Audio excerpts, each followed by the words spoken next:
This is Fred Beck from Fred Looks Lighting. Today I'm very lucky we're joined by John Hedges. So John, I saw in your Instagram story you're playing him a football yesterday, a charity match. How did it go? Yeah, we had a charity football match yesterday. Like it was like a little celebrity thing, and yeah, it raised a good bit of money. I think we got over £15,000 raised in one day, so we absolutely smashed it. You had like people from reality TV, you had athletes. Yeah, it was a mixture of everyone. Ollie Mers was there.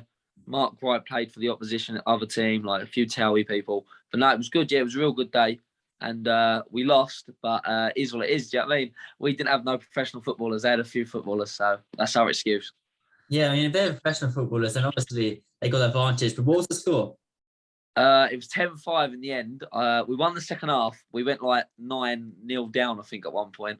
But then we did bring it back. So we done all right in the second half. But yeah, they had a few good players. I can't lie, like they was decent.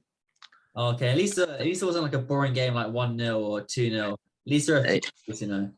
Yeah, exactly. It kept the crowd entertained. They had a good time. It was very cold though. It was freezing. Yeah, it was. Yeah, I was in London today. Yeah, it is brewing cold now. That's a bad thing about England in the winter. And did John Fisher play, or was he the manager? No, so Big John was our team's manager along with Colton Leach, and then young Johnny, he was on the opposition team. Oh, okay. So you can blame the manager then, basically. Exactly. I think he was cheating. All right. So moving on to the other sport, boxing. How kind of things in the gym and Mark Tibbs and all the other fighters you got there? Yeah, it's all going well. The stable's looking strong. We're all looking solid. Yeah, it's looking good, man. Like I can't complain about it. Everything's going well. Training hard, only ticking over at the minute, but it's still hard. Do you know what I mean? It's still graft. Back in the gym tomorrow. I had a good session today, and yeah, looking forward just to pushing on now next year and big fight to start the year, I believe. Yeah, certainly. And how did kind of link up between you and Mark Tibbs kind of come around? So basically, it all started really. I wanted to get myself in a professional gym, which was I come from like obviously a real good amateur background and that, and the main thing was I stayed at an amateur gym and I felt like myself. I needed to be around more pros. I needed to be around a bit better, not structure as such. Like the training's very good, but a bit more professional way of looking at things instead of the amateur side. And that's what I've done. Got in contact with Mark, went down there, sparred a lad called Louis Edmondson, who at the time was with Billy Joe. And yeah, had some real good rounds. And he basically took me under his wing from then. Oh, okay, that sounds pretty good then. He's kind of got a whole new stable of fighters. He's been signing a lot of fighters quite recently. One fighter I do want to touch on is Harvey Horn. I saw, I don't think you were there. It was York Horn last Thursday. I think I spoke to Johnny Fisher, he was there. Is Harvey Horn back in the gym now? Because not a lot of people expected him to lose. Yeah. So I was there actually. I was there. Oh, you were? Ringside. Yeah. Me and Johnny went ringside, and there was a few of us there. Ebony Bridges, Tommy Fletcher. It was good, but yeah, it's one of them things. The fella he was boxing, he's a bit of a bogey man in the sense that like when he boxed Andrew Shelby, it was a very close fight. Some people say he even could have had it, and obviously Andrew Shelby was a great fighter as well.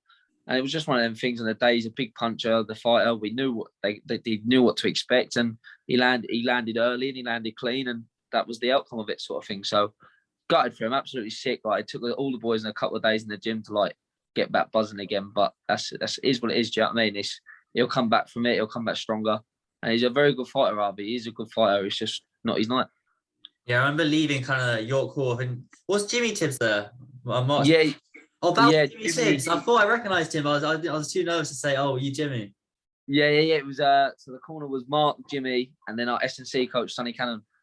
Oh, okay, yeah. Because I was leaving the York Hall of well, Mark was just behind me and Jimmy. Yeah, it was a bit sad in a way. And because he trains quite a few fighters. He's got Johnny Fisher. I spoke to Ebony Ridge as well. She's training for you guys now. Got the two Horn brothers. You got Tommy Fletcher as well. How did you kind of balance the time and working every single one of you? Because you got quite a lot of stable fighters now. Yeah, do you know what? Like to be fair, it feels like there never is though. Like today we had me, Johnny, Tommy Fletcher, and another fella who's a kind of joined our stable called Alfie Best. He was in there with us as well, and Ebony was in there, but Ebony trained a little bit earlier because she has no sparring to do or anything like that. So we trained Ebony on her own, and then us four kind of done a session together. But it always changes. Sometimes we do one-on-ones with Mark, sometimes we don't. It all depends what our fight schedule's like, what we got coming up. But at the minute, we're all in the same position. We're all ticking over, but we get the work in at the end of the days. And the thing is, we're all at a high level, so we push each other. It's not like there's one person dragging another. It's good to have a bit of competition in the gym. Okay, I can imagine. So did you guys all do sprints together? Because I know what's his name? Tony Sims's fighters, they'll do their sprints. Who come when you guys do your sprints? Who comes last? Who comes first? Mate, I'm not going to lie, I'm a terrible sprinter. I'm near the back. I'm not always last, but I'm near the back. Johnny Fisher can sprint.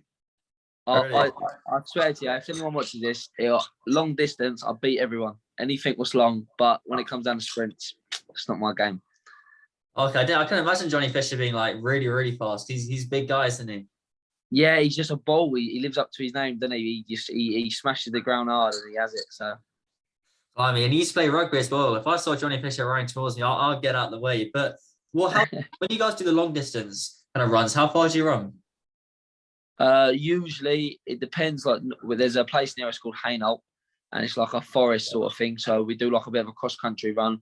Suppose that equals about 5 mile. But or we do hills. Hills we always think is important.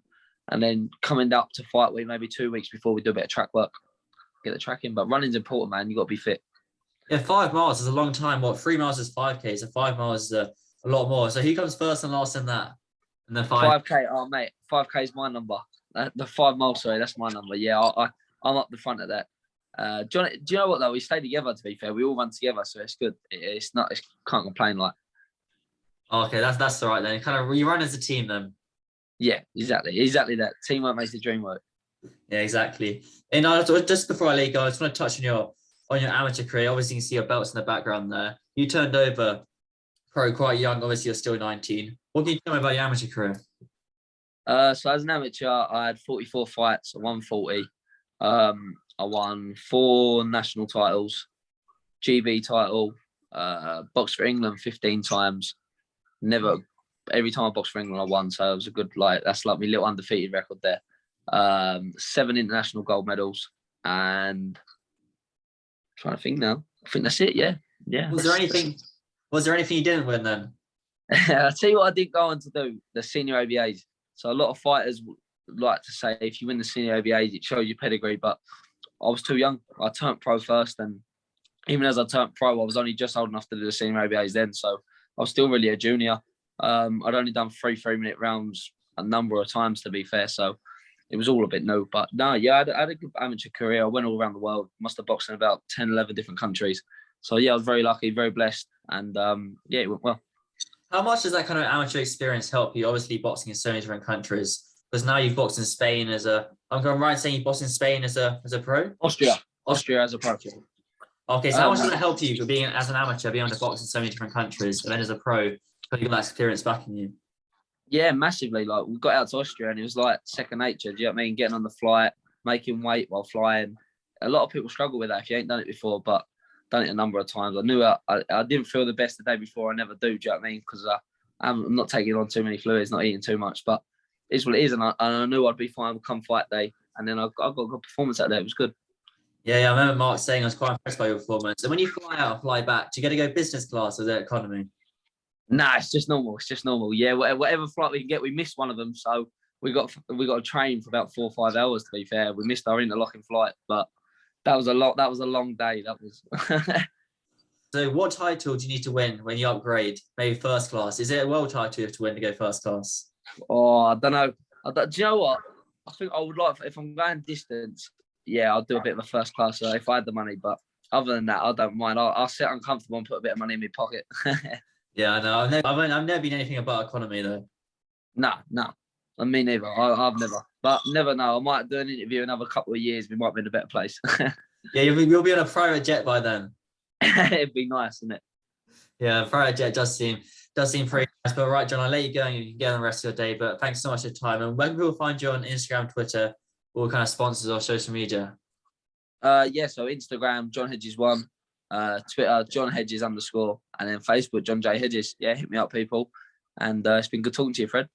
Awesome. I'll catch up soon then, John. Thanks so much for your time. Take care.